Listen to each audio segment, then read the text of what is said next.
পরিষ্কারভাবে বুঝাই না আল্লাহর ওলি কারে কয়, এই কারণে আপনারা ধারণাই রাখেন না ওলি কারে কয়। এটা ওলি না বন্ড আপনারা বিচার করতে পারেন না, এই জন্য এদের খপ্পরে পড়ে। এই কারণে আমি পরিষ্কার করে বলে দিতে চাই, আজকের থেকে চিনে রাখবেন, 5 কাজের 5 গুণে গুণী মানুষকে আল্লাহর ওলি বলা হয়। কত গুণের গুণী? 5 গুণের গুণী মানুষকে আল্লাহর ওলি বলা হয়। 5টার একটাও যার মধ্যে থাকবে না, সে আল্লাহর ওলি হতে পারবে না। 1 নম্বর, যে ব্যক্তি সমস্ত গুনাহ থেকে তওবা করছে আর কোনোদিন গুনাহ করে না। 1 নম্বর, গুনাহ থেকে তওবা করছে আর কোনোদিন গুনাহ করে না। দেখি এই 2 নম্বরও গেল না 3 নম্বরে, 2 নম্বরে রইল না 3 নম্বরে গেল। 2 নম্বরটা তো একবার তওবা করে আবার গুনাহ করে, আবার তওবা করে আবার গুনাহ করে, 2 নম্বর। আর যে তওবা করে গুনাহ যে ছাড়ছে আর কোনোদিন গুনার পথে যায় না, 2 নম্বরও রইছে না 3 নম্বরও গেছে। হ্যাঁ, তওবা করে যে গুনাহ ছাড়ছে আর কোনোদিন গুনাহ করে না। 2 নম্বর, সমস্ত ফরজ আমল ঠিক মতে করে। 3 নম্বর, সমস্ত ওয়াজিব আমল ঠিক মতে করে। 4 নম্বর, সমস্ত সুন্নতে মুআক্কাদা আমল ঠিক মতে করে। কটা হইল? তুমি এখনো সাধারণ মুসলমান রইছ, ওলি হইছ না, এখনো তুমি সাধারণ মুসলমান রইছ। তবে তুমি সাধারণ মুসলমানের মধ্যে তুমি গুনাহগার মুসলমান না, তুমি নেককার মুসলমান। এই সাধারণ মুসলমানের আবার 2টা শ্রেণী আছে। সাধারণ মুসলমানের মধ্যে একদল আছে কিছু গুনাহগার মুসলমান, আর একদল পুরাপুরি নেককার মুসলমান। তুমি এই 4 কাজের দ্বারা তুমি নেককার মুসলমান, গুনাহগার মুসলমান রইছ না, নেককার মুসলমান। কিন্তু ওলি হইতে পারছে, ওলি হইতে পারবে 5 নম্বরটার দ্বারা। সেটা হইল সহিহ বুখারী শরীফের এক হাদিসে রাসূল করিম সাল্লাল্লাহু আলাইহি ওয়াসাল্লাম বলেন, এই ধারাবাহিকভাবে এই 4 গুণে গুণান্বিত লোকটা যদি নফল বন্দেগীকে নিজের অভ্যাস বানায়, তাইলে আল্লাহ তাকে আল্লাহর ওলি বানায়। কত কাজের দ্বারা একজন মানুষ আল্লাহর ওলি হয়? 5 কাজের দ্বারা আল্লাহর ওলি হয়। ওলিদের মর্যাদা কি? হাসরের মাঠে আল্লাহ বেদিন কাফিরদেরকে দাঁড় করাইবে উপর দিকে দিয়া চেহারার উপর দিয়ে হাঁটবে বেদিন কাফিরেরা হাসরের মাঠে। আর সাধারণ মুমিন মুসলমানেরা পায়ের উপর দাঁড়াইয়া হাসরের মাঠে চলবে। আর ওলিয়া উলিয়াদেরকে আল্লাহ হাসরের মাঠে সুয়ারির ফিটে সোয়ার করাইয়া দাঁড় করাইবে। এটা কার শান? ওলিয়া উলিয়ার শান। এটা ওলিয়া উলিয়ার শান, শানে রেসালতের সম্মেলন। এতক্ষণ পর্যন্ত শুধু শানে এলাহির আলোচনা হইল, তাও আলোচনা হইছে না, মাত্র শুরু করছিলাম। এরপরে এই যে কঠিন বিষয় আসলো, আর আপনাদেরকে ওই কঠিন ইয়ার দিকে নিতে চাই না। এখন আমরা বুঝবার চেষ্টা করব যে রাসূল করিম সাল্লাল্লাহু আলাইহি ওয়াসাল্লামের শান এতক্ষণে বুঝলাম আল্লাহর শানের সমান না, আল্লাহর শানের সমান না। কাজে আল্লাহ যেহেতু হাজির নাজির, রসুলরে হাজির নাজির করে আল্লাহর সমান বানানি হয়। আল্লাহ যেহেতু একমাত্র, আল্লাহ যেহেতু আলিমুল গাইব, এই কারণে রসুলকে আলিমুল গাইব বললে আল্লাহর সমান সাব্যস্ত করা হয়। কাজেই হাজির নাজির আলিমুল গাইব হওয়া আল্লাহর শান হওয়ার কারণে এইগুলিকে রসুলের শান বললে রসুলকে আল্লাহর সমকক্ষ শরীকদার সাব্যস্ত করা হয়। তাইলে রসুলের মর্যাদা, হাদিস শরীফে রাসূল করিম সাল্লাল্লাহু আলাইহি সাল্লাম বলেন, ইন্নাল্লাহা ফাদ্দালানি আলাল আম্বিয়া ওয়া ফাদ্দালা উম্মতি আলাল উমাম।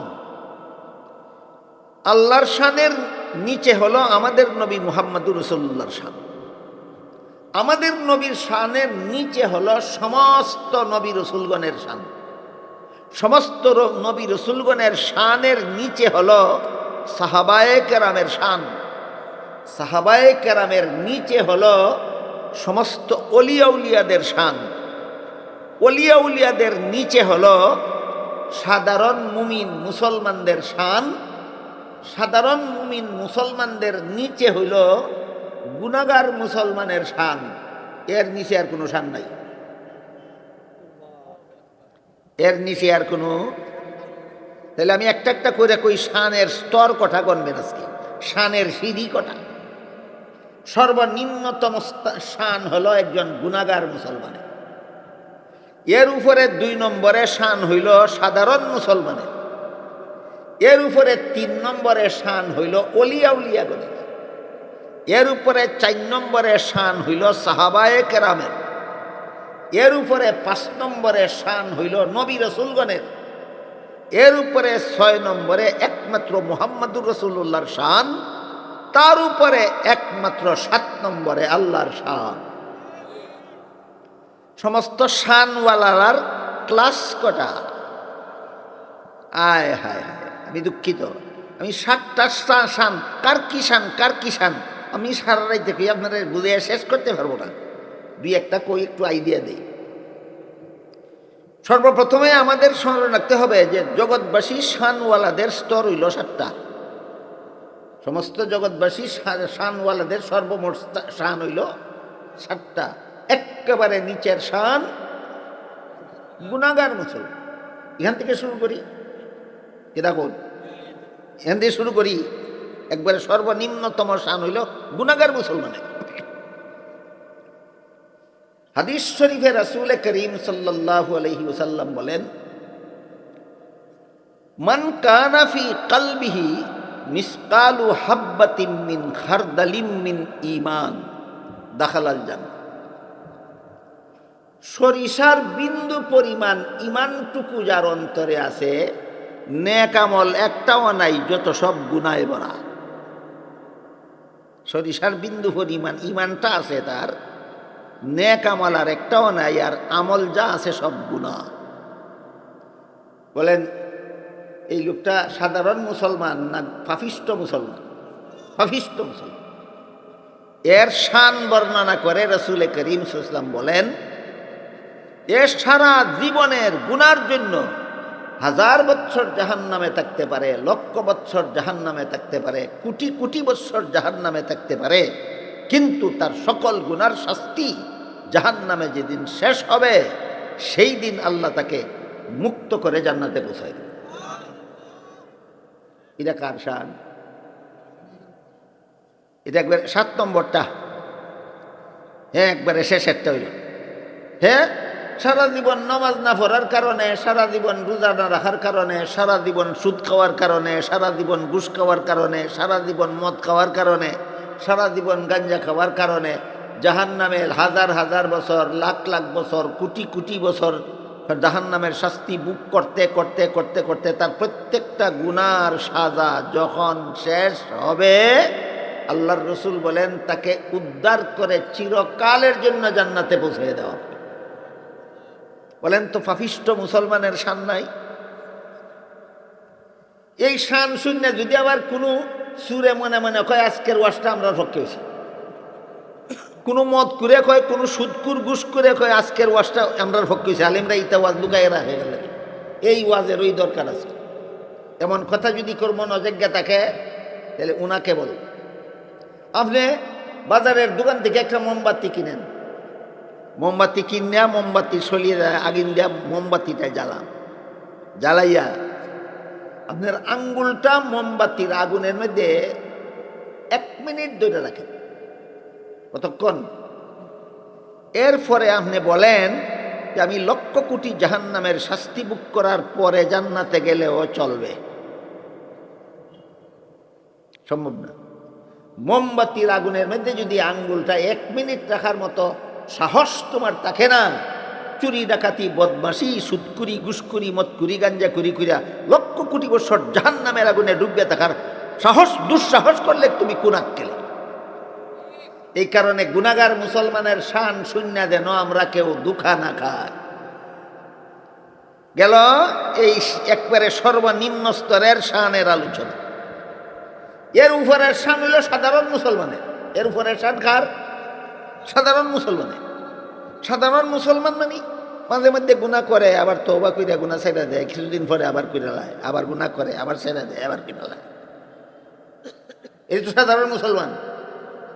এভাবে গুনাহ করে আর তওবা কইরা ছাড়ে। যখন তওবা কইরা ছাড়ে তখন অতীতেরটা মাফ হয়, আবার নতুন করে যখন গুনাহ করে আবার গুনাহ লেখা হয়, আবার যখন তওবা কইরা ছাড়ে আগে অতীতেরটা মাফ হয়, আবার যখন নতুন কইরা করে আবার লেখা হয়।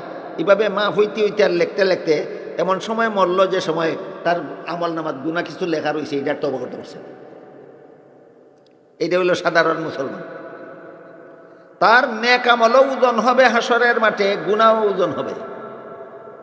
নেক আমলের ওজন যদি ভারী হয় তাহলে এই যে পরিমাণ পরিষ্কারভাবে বুঝাই না আল্লাহর ওলি কারে কয়, এই কারণে আপনারা ধারণাই রাখেন না ওলি কারে কয়।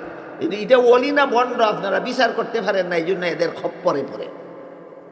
এই কারণে আমি পরিষ্কার করে বলে দিতে চাই, আজকের থেকে চিনে রাখবেন, 5 কাজের 5 গুণে গুণী মানুষকে আল্লাহর ওলি বলা হয়। কত গুণের গুণী?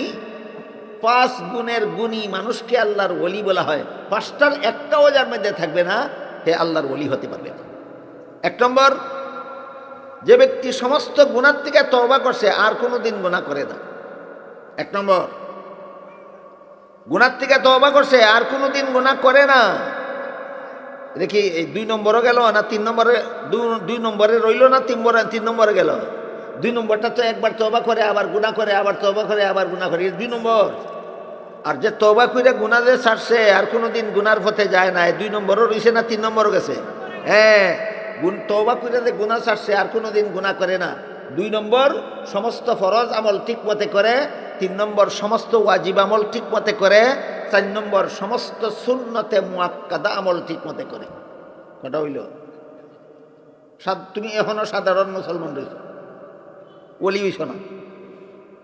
এখনো তুমি সাধারণ মুসলমান রইছ, তবে তুমি সাধারণ মুসলমানের মধ্যে তুমি গুনাহগার মুসলমান না, তুমি নেককার মুসলমান। এই সাধারণ মুসলমানের আবার 2টা শ্রেণী আছে।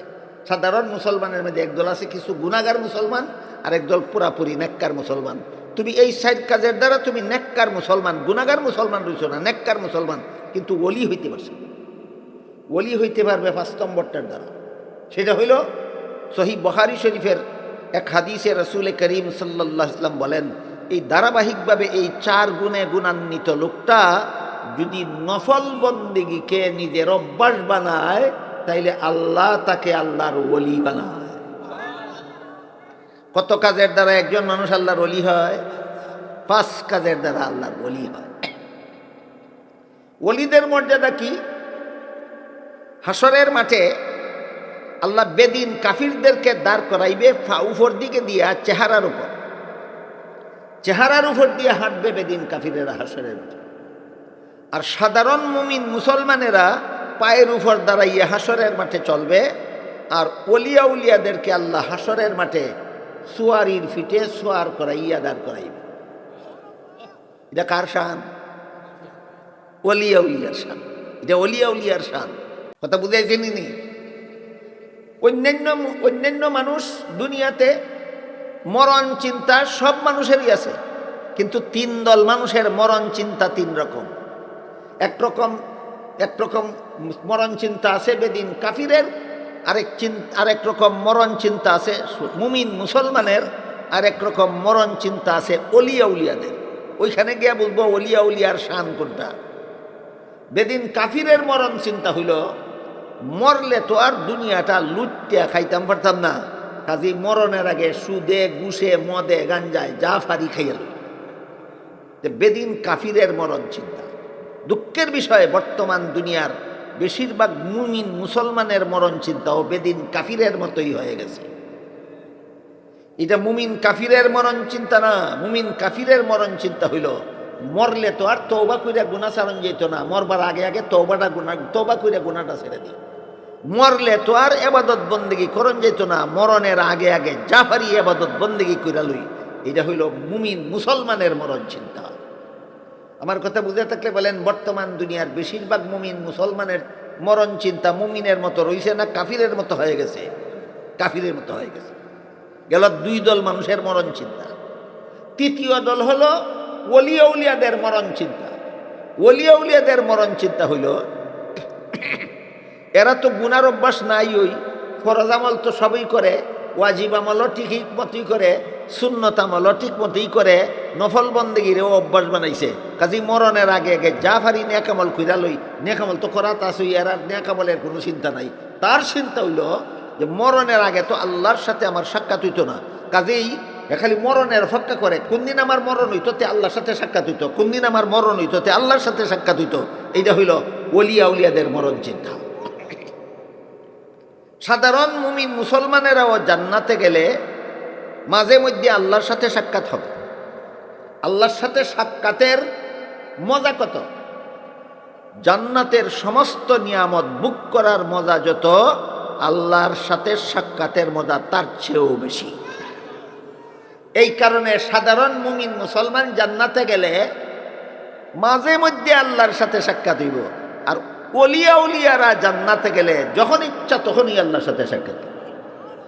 বলেন সাধারণ মুমিন মুসলমানের চেয়ে ওলিয়া উলিয়ার মর্যাদা শ্রেষ্ঠ নি? যে কোন ক্লাস গেল? তৃতীয় ক্লাস, এটা তৃতীয় শ্রেণীর মর্যাদা। আহলে সুন্নাত ওয়াল জামাতের আকীদা মতে মুহাম্মদুর রাসূলুল্লাহ সাল্লাল্লাহু আলাইহি ওয়াসাল্লামের যে কোনো সাহাবীর মর্যাদা সারা দুনিয়ার সর্বযুগের সমস্ত ওলিয়া উলিয়াগণের চেয়ে শ্রেষ্ঠ। মুহাম্মদুর রাসূলুল্লাহর যে কোনো সাহাবীর মর্যাদা সারা দুনিয়ার সর্বযুগের সমস্ত ওলিয়া উলিয়াগণের চেয়ে শ্রেষ্ঠ। তাইলে বুঝে থাকলে বলেন, ওলির মর্যাদা বড় না সাহাবার মর্যাদা বড়? এটা হইল 4 নম্বর স্তর। সাহাবার মর্যাদা কত নম্বর স্তর? 4 নম্বর স্তর হইল সাহাবায়ে কেরামের। তাদেরকে আল্লাহ সমস্ত ওলিয়া উলিয়াগণের চেয়ে বড় মর্যাদা দান করেছে। সাহাবাগণের উপরে হইল সমস্ত নবী রসুলগণের মর্যাদা। সাহাবাগণের উপরে সমস্ত নবী রসুলগণের মর্যাদা। যেমন সারা জীবন বেগুনাহ হওয়া, এটা শুধু নবী রসুলগণের মর্যাদা। সারা জীবন বেগুনাহ হওয়া, এটা শুধুমাত্র নবী রসুলগণের মর্যাদা। দাফনের পর থেকে জীবিত করে দেওয়া, দাফনের পর থেকে জিন্দা হয়ে যাওয়া, এটা নবী রসুলগণের মর্যাদা। এরপরে রওজা শরীফ, জিন্দা হয়ে রওজা শরীফে অবস্থান করা, এটা নবী জিন্দা হয়ে রওজা শরীফের ভিতরে নমাজে লিপ্ত থাকা, নবী রসুলগণের মর্যাদা। হাদিস শরীফে রাসূল করিম সাল্লাল্লাহু আলাইহি ওয়াসাল্লাম বলেন, আল আম্বিয়াউ আহিয়াউন ফি কুবুরিহিম ইউসাল্লুন। নবী রসুলগণকে দাফন করা মাত্রই আল্লাহ তাদেরকে জীবিত করে দেন। এই লামজাবি ফেতনাবাদেরা কয় নবী এখনো মরা তখনও মরা। আহলে সুন্নাত ওয়াল জামাতের আকীদা হলো দাফন করার পর থেকে নবী জিন্দা।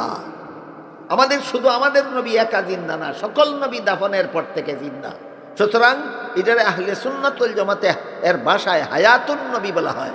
হায়াতুন নবী শুধু আমাদের নবীর মর্যাদা না, সকল নবীর মর্যাদা। হ্যাঁ, হায়াতুন নবী এটা সকল নবীর মর্যাদা। গেল সাহাবাদের মর্যাদার উপরে সমস্ত নবীগণের মর্যাদা, এটা গেল 5 নম্বর। 6 নম্বরে রসুল বলেন, ইন্নাল্লাহা ফাদ্দালানি আলাল আম্বিয়া। আল্লাহ আমাকে সমস্ত নবী রসুলগণের উপরে মর্যাদা দিয়েছেন। তাহলে আমাদের নবীর মর্যাদা অন্য নবীর সমান না সকল নবীর ঊর্ধ্বে? সকল নবীর ঊর্ধ্বে। আপনারা যদি শানের রেসালত বলতে, শানের রসুল বলতে আমাদের নবীর মর্যাদা বুঝেন, তাহলে এখানে 3টা কথা মনে রাখতে হবে। শানে রসুল বা রসুলের মর্যাদা কারো চাপার জোরে হয় না। রসুলের মর্যাদা কুরআন হাদিসের দ্বারা প্রমাণিত হয়। রসুলের মর্যাদা চাপাবাজি করে সাব্যস্ত হয় না কুরআন হাদিসের দ্বারা সাব্যস্ত হয়? একটা কথা বুঝতে হবে। 2 নম্বর, তোমার রসুলকে আল্লাহ পাক রব্বুল আলামিন সমস্ত নবী রসুলগণের ঊর্ধ্বে মর্যাদা দিয়েছেন। কাজেই মুহাম্মদুর রাসূলুল্লাহর মর্যাদা বর্ণনা করতে গিয়া হায়াতুন নবী বললে হবে না। একটু মনোযোগ দিতে হবে। মুহাম্মদুর রাসূলুল্লাহর গুণ বর্ণনা করতে গিয়া হায়াতুন নবী বললে হবে না। কেন? হায়াতুন নবী শুধু তোমার নবীর গুণ না, সকল নবীর গুণ। বলেন, হায়াতুন নবী শুধু আমার নবীর গুণ না, সকল নবীর গুণ। তাহলে এটা আমার নবীর আলাদা মর্যাদা না। তুমি যদি তোমার নবীর আলাদা মর্যাদা বুঝাতে চাও, এমন গুণের কথা বলতে হবে যেই গুণ এই আগের 5টা ক্লাসের কারো মধ্যে নাই। আগের 5টা ক্লাসের কারো মধ্যে নাই। এমন গুণের কথা বলতে হবে, এবং এমন গুণের বিবরণে কোরআন হাদিস ভরপুর। কোরআন হাদিস ভরপুর। মূর্খরা পড়েও না, হিকেও না, বুঝেও না, বুঝাইতে হয়। বুঝবার আগেই বুঝাইতে আসে। কেন তুমি যেটা নিজে পড়ছো না, শিখছো না, বুঝছো না, এটা তো বুঝাইতে যাও। যেটা পড়ছো, শিখছো, বুঝছো, সেটা বুঝাও না কেন? লাগাল ফাও না ফিটের যে জায়গা, এই জায়গা আরেকজনকে দেখার যেত না, নিজেরা দেখার যেতে হবে। লাগাল ভাই তা না তো। তুই বেটা শানে রসুল শিখছো, তা কোরআন কোন কোন আয়াতে রসুলের শান আল্লাহ বর্ণনা করছেন তুই জানোস না? তুই এটা রাত দিস না, তুই উন্নত ক। আল্লাহ পাক রব্বুল আলামিন আমাদের নবীকে যত আলাদা মর্যাদা দিয়েছেন সমস্ত নবী রসুলগণের ঊর্ধ্বে, এই সমস্ত আলাদা মর্যাদাগুলির মধ্যে বড় বড়গুলি কইলে আমিও কইয়া শেষ করতাম না, আপনারাও শুনতে শুনতে বেতিষ্ঠা লাগবে, ছোটো ছোটো এক দুইটা কই। এই সমস্ত আলাদা মর্যাদাগুলির মধ্যে আল্লাহ আমাদের নবীকে ইমামুল মুরসালিন বানাইছেন, যে আমাদের নবীর আলাদা মর্যাদা। ইমামুল মুরসালিনের ব্যাখ্যা হইল, মেরাজের রাত্রে আল্লাহ সমস্ত নবী রসুলগণকে বাইতুল মুকদ্দাসে একত্র করে দিয়া 2 রাকাত নামাজ জামাতের সাথে পড়ার হুকুম দিলেন। আর জিবরিল ফিরিস্তা আমাদের নবীর হাত মুবারকে দুইটা আগে বাড়াইয়া দিয়া ইমামতি স্থানে দাঁড় করাইয়া দিয়া বললেন, আজকের এই পয়গম্বরী নামাজের জামাতের ব্যবস্থা আল্লাহর পক্ষ থেকে করা হয়েছে সমস্ত নবীগণকে আপনার মুক্তাদি বানাইয়া আপনাকে সমস্ত নবীর ইমাম বানাবার জন্য। এবার বলেন, সমস্ত নবীর ইমাম হওয়া কোন কোন নবীর মর্যাদা? একমাত্র আমাদের নবীর। বেবুতার বেবুতা, এটা কার মর্যাদা, কার লগে ফিট করে কিচ্ছু জান না, খালি বেদুস আন্দুস কয়। টেলিভিশনের বক্তা যদি সব মানুষের ঘরে ঘরে আসতে পারে, আমার নবী কেন আসতে পারবে? আর টেলিভিশনের বক্তা যেটা পারে, এইটা পারে তোর নবীর শান না রে মূর্খ। টেলিভিশনের যে বক্তায় যেটা পারে, এইটা পারে তোর নবীর শান না। তোর নবীর শান হইল 1,24,000 পয়গম্বরে যেটা পারে না, সেইটা পারা। গেল 6 নম্বরে আমাদের নবীর মর্যাদা। আমাদের নবীর বহু মর্যাদা আছে, এর মধ্যে একটা হইল ইমামুল মুরসালিন, আরেকটা হইল খাতামুন নবিয়্যিন, আরেকটা হইল রহমাতুল লিল আলামিন। কেমনে কেমনে ইমামুল মুরসালিন হইলেন শুধু এটা কইলাম, খাতামুন নবীন কেমনে কেমনে হইলেন, রহমাতুল লিল আলামিন কেমনে কেমনে হইলেন, এই 1-2 ঘন্টায় কইয়া শেষ করা যেত না। আজকের মতো শুধু স্মরণ রাখেন, আমাদের নবীর আলাদা মর্যাদা সূচক যত উপাধি আল্লাহ কোরআনে উল্লেখ করেছেন, এর মধ্যে একটা হইল খাতামুন নবিয়্যিন আর একটা হইল রহমাতুল লিল আলামিন। এইভাবে বহু আলাদা মর্যাদা সূচক শব্দ আল্লাহ কোরআনেও উল্লেখ করেছেন, রসুল তার হাদিসে উল্লেখ করেছেন। এই সবগুলি হলো আমাদের নবীর আলাদা মর্যাদা।